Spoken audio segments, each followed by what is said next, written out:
तरह के वायरस के टाइप होते हैं, जैसे boot sector virus, web scripting virus, browser hijacker virus, resident virus, mobile virus, program virus, software virus, malware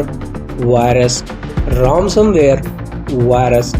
direct action virus, wireless virus, polymorphic virus, file infector virus, multipartite virus, micro virus, hacking virus, security virus, phishing virus,